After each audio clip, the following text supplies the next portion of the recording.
حدیث کے اندر آتا ہے اللہ کے نبی محمد الرسول اللہ صلی اللہ علیہ وسلم جب زکوٰۃ کے اموال اکٹھا کرنے کے لیے لوگوں کے اوپر زکوٰۃ ہوتے تو اللہ کے نبی محمد الرسول اللہ صلی اللہ علیہ وسلم زکوٰۃ کے لیے حصول کے لیے عاملین کو بھیجتے. عاملین وہ حضرات ہیں کہ جو لوگوں سے زکوٰۃ کے مال کو اکٹھا کرتے ہیں. تو اللہ رب العزت نے ان کو کیا حکم فرمایا؟ اللہ کے نبی نے کیا بیان فرمایا؟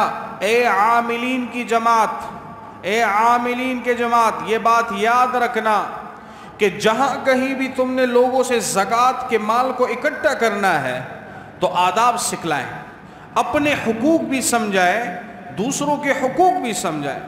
اب یہ نہیں کہ جگہ جگہ جا کر لوگوں سے زکوٰۃ کو حصول کرو لیکن تم لوگوں پہ اپنے حقوق منواؤ کہ میرا حق ہے، مجھے شریعت مطہرہ کے اندر حاکم وقت نے مقرر کیا ہے کہ تم سے زکوٰۃ دو، لیکن یہ بھی ساتھ سکھلائیں کہ اس کے آداب کیا ہیں، ان لوگوں کے حقوق تمہارے اوپر کیا ہے. تو پہلا بیان فرمایا کہ اے عاملین کی جماعت، لوگوں سے جب بھی زکوٰۃ لو تو ایک جگہ پر بیٹھ کر سارے لوگوں کو نہ بلواؤ تاکہ لوگوں کو تکلیف نہ ہو، دوسروں کو اس کا حق دو، نرمی سے اس کو طلب کرنا. یہ دوسروں کا حق بیان ہو رہا ہے، اپنا حق تیرا جو بھی ہے تم لوگوں کو، یہ میری ڈیوٹی ہے، اس ڈیوٹی کے اندر بھی لوگوں کے حقوق ہیں، اس کا خیال رکھنا، اس کا خیال رکھنا. اسلام نے ہمیں یہ سمجھایا، بیان فرمایا کہ لوگوں کے پاس جا کر نرمی سے پیش آنا، نرمی کا برتاؤ کرنا اور نرمی کے ساتھ اس سے اس زکوٰۃ کو وصول کرنا، یہ تیری ذمہ داری ہے. اب یہ اس کا حق نہیں، ان لوگوں کے جن سے اس نے ریسیو کرنا ہے ان کے حقوق بتلائے جا رہے ہیں. اب اللہ تبارک و تعالی نے اللہ کے نبی محمد الرسول اللہ کی زبانی صرف یہ نہیں بیان فرمایا، جو لوگ زکوٰۃ دینے والے ہیں ان کو بھی شریعت مطہرہ میں کس چیز کی پابندی کروائی گئی. بیان فرمایا کہ جب یہ لوگ تمہارے پاس آئے تو اچھے طریقے سے پیش آنا، دونوں کو اپنے حقوق سمجھائے گئے. یہ نہیں آج کیا نعرہ ہے، میرا حق، ہر جگہ پہ کہیں چل. تو اللہ کے نبی نے بیان فرمایا کہ تم جب بھی زکوٰۃ دو مستحسن طریقے سے دو، ان عاملین کے ساتھ نرمی اور شائستگی سے گفتگو کرو.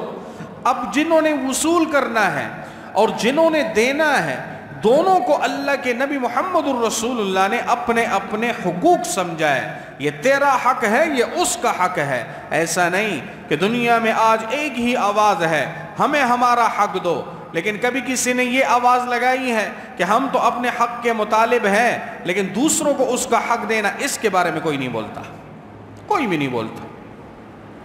دنیا کے اندر جتنے بھی مکتب فکر سارے اپنے حقوق کی جنگ میں مصروف ہے، دوسروں کے حقوق کے لیے کسی نے آواز نہیں اٹھائی. اسلام اس چیز کے خلاف ہے. اسلام نے کہا نہیں، ماں باپ ہے تو ماں باپ کے حقوق اپنی جگہ پہ، لیکن شریعت مطہرہ نے یہ سکھلایا ماں باپ کا مقام آسمانوں کی طرح بلند، تو بیٹے کے حقوق بھی ساتھ بتلائیں، بیٹی کے حقوق بھی ساتھ بتلائیں. بیٹے کو ماں باپ کے حقوق سمجھائے گئے اور ماں باپ کو اولاد کے حقوق سمجھائے گئے. شوہر کو بیوی کے حقوق سمجھائے گئے، بیوی کو شوہر کے حقوق سمجھائے گئے. ایسا نہیں ہے کہ شوہر کو کہا الرجال قوامون علی النساء، آپ تو لوگوں کے اوپر نگہبان ہو، آپ کی جو مرضی کرتے جاؤ. اسلام نے شوہر کو یہ حقوق نہیں دیے. اسلام نے شوہر کو حکم دیا اپنی بیوی کے ساتھ شائستگی سے بات کر، صدقہ ہے. اپنی بیوی کے ساتھ نرم گفتگو کر، صدقہ ہے. بیوی کو حکم دیا شوہر کے حقوق پامال نہ کر، شوہر کے حقوق ادا کر. ازدواجی حقوق ادا کرے گا اللہ تبارک و تعالی تمہیں جنت میں اعلیٰ مقام دیں گے. گھریلو ضروریات کو پوری کرے گی یہ عورت، تو بیان فرمایا کہ اللہ تبارک و تعالی ہر عمل پہ اس کے کاتے میں مکمل ایک صدقے کا ثواب لکھیں گے. دونوں کے حقوق سمجھائے گئے اور حقوق بھی ایسے نہیں سمجھائے گئے. یاد رکھیں، اسلام نے اگر ایک کے حقوق بیان کیے اور دوسرے کے حقوق بیان کیے، تو دونوں کے حقوق کو بیان کرنا صرف مقصود نہیں تھا، مقصود یہ بھی تھا کہ اللہ تبارک و تعالی ان حقوق کے ادا کرنے پر تم سب کو ثواب عطا فرمائیں گے۔ ماں باپ کو حکم ہوا، والدین کو حکم ہوا، اولاد کی تربیت کر، قیامت کے لیے تیرے لیے کیا ہے؟ ذخیرہ آخرت ہے، جتنے بھی نیک اعمال کریں گے تیرے کھاتے میں جائیں گے۔ اولاد کو کہا اپنے ماں باپ کے ساتھ نرمی شائستگی سے گفتگو کر، اور ان کے ساتھ جو ہے ایسے طریقے سے تو اس کو دیکھ کہ نرمی سے اور رحمت سے تو اس کی چہرے کی طرف دیکھ، اللہ تبارک و تعالی تمہیں کامل حج و عمرے کا ثواب عطا فرماتے ہیں۔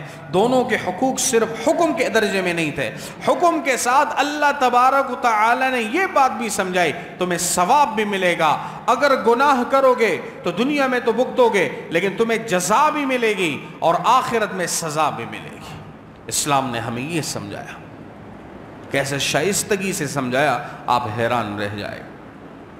یہ نہیں کہا کہ بھئی ماں باپ ہے تو حاکم ہے، اولاد کے کوئی حقوق نہیں، یا اولاد ہے بڑی ہو گئی، ماں باپ کمزور ہو گئے، اولاد نے بڑا پن میں آ کر کہا کہ ہم تو بس اب ہماری سنی جائے گی۔ اسلام نے کہا نہیں، ایسے حقوق تمہیں نہیں دیے گئے، تمہیں یہ سمجھایا گیا ماں باپ اگر بڑھاپے کو پہنچ جائے، بیان فرمایا اگر اس کی خدمت کر کے جنت نہ کمائی تو ہمیشہ کے لیے ذالک هو الخسران المبین، خسرت دنیا والآخرہ، یہ واضح گمراہی ہے، دنیا اور آخرت کی گمراہی ہے۔ یہ بات ہمیں سمجھائے گی۔